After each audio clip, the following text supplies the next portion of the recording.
Olá, bom dia, meus amores. Tudo bem com vocês? Hoje nós vamos abrir o nosso livro de Geografia na página 103 e nós vamos estudar até a página 105. Vamos falar sobre a mobilidade da cidade. O que é isso, Pro? Mobilidade da cidade? Mobilidade da cidade é o movimento de ir e vir das pessoas. Agora nós vamos aprender um pouquinho sobre esse conteúdo. Vamos lá? A página 103 vem falando sobre mobilidade para todos. Acompanhe com a professora a leitura e, se possível, use fones de ouvido para que você possa tirar o barulho externo e focar na atividade, ok? A expressão mobilidade urbana refere-se às condições necessárias a toda a população para se deslocar pela cidade sem dificuldades ou impedimentos a qualquer hora do dia, especialmente nos horários de pico no trânsito. Para que isso aconteça, é necessário que as ruas e avenidas sejam largas e em quantidade suficiente e que comportem o fluxo de veículos em todos os horários do dia, que sejam oferecidos passeios públicos ou calçadas em boas condições para o deslocamento de pedestres, que pessoas portadoras de necessidades especiais tenham garantia de acessibilidade ao se deslocar e que ciclistas tenham ciclofaixas disponíveis e bem cuidadas. Para responder às perguntas do Aqui Onde Eu Vivo, você vai precisar lembrar do trajeto que você faz da sua casa até a escola, tá? Para poder responder quais as condições citadas lá no texto que podem ser percebidas nesse trajeto. As calçadas são boas? Tem ciclovias? Tem bom locomoção dos carros, o trânsito? Quais delas precisam de melhorias para que a população tenha boas condições de mobilidade na cidade? Então, aqui as respostas são pessoais. Cada um responde a visão que tem desse trajeto, ok?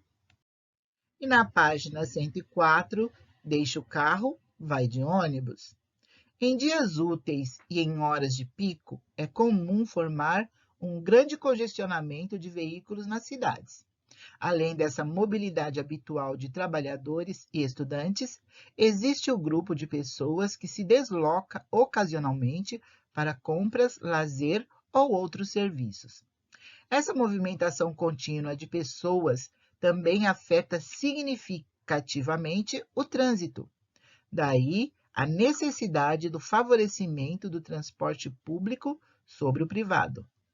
A carona, a bicicleta e o rodízio de placas são exemplos de opções para tornar a nossa convivência com o trânsito mais saudável. Algumas vantagens do uso de transporte coletivo, como ônibus e trens, são desafogar o trânsito das grandes cidades, substituir de forma sustentável o automóvel, reduzir a probabilidade de acidentes de trânsito, ser um meio de transporte mais econômico que o privado, ocupar menos espaços públicos, ou melhor, urbano, facilitar a mobilidade do trânsito dentro das cidades e contribuir para a conservação das cidades. Os dois exercícios vêm perguntando a respeito do transporte público. Você e sua família utilizam algumas das formas de deslocamento citadas no texto? Ou seja, vocês usam o transporte público? Existem desvantagens no uso do transporte coletivo? Ou seja, existem desvantagens em utilizar o ônibus, o metrô? Faça uma pesquisa breve e escreva o que você descobriu.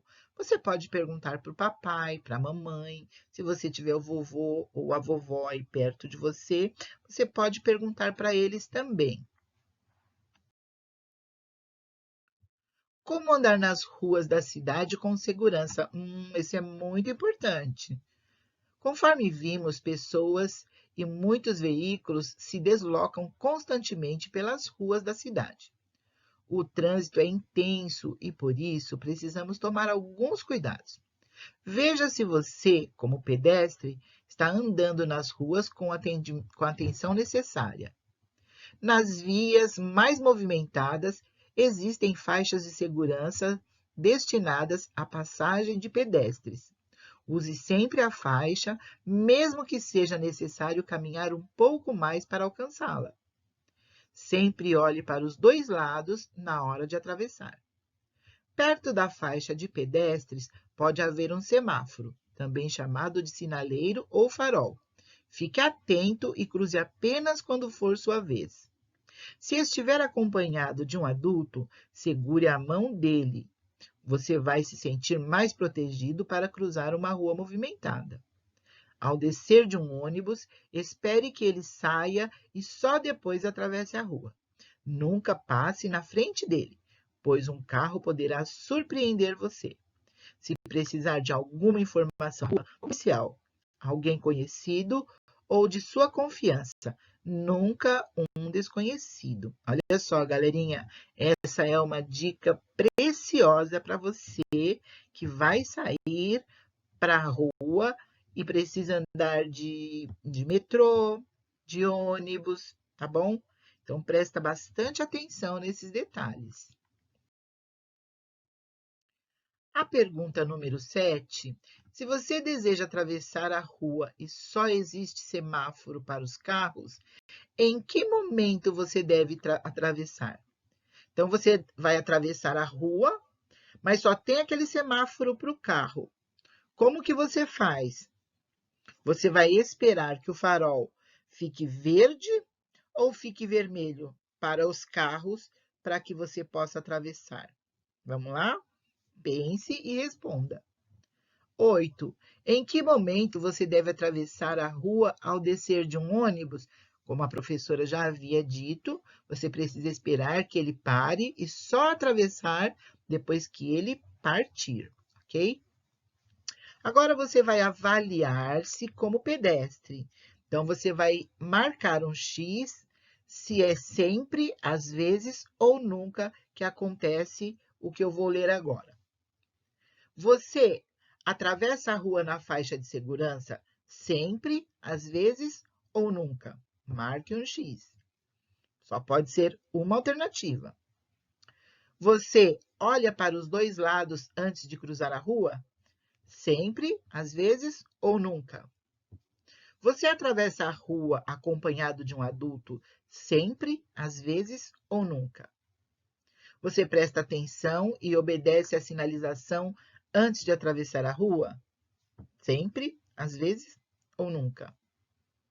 Ando pela calçada? Sempre, às vezes ou nunca? Atravessa a rua correndo? Sempre, às vezes ou nunca? Lembre-se que você só pode responder uma alternativa por letra. Vamos para a correção? No momento em que o sinal estiver vermelho para os carros e depois de olhar para os dois lados.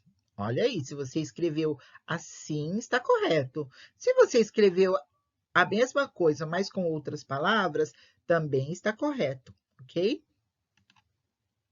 Após o ônibus partir, assim terá mais visibilidade.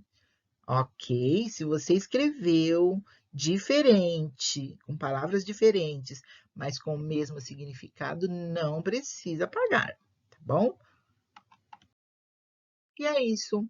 Aqui nós terminamos a nossa aula e até a próxima aula. Beijos da Pro.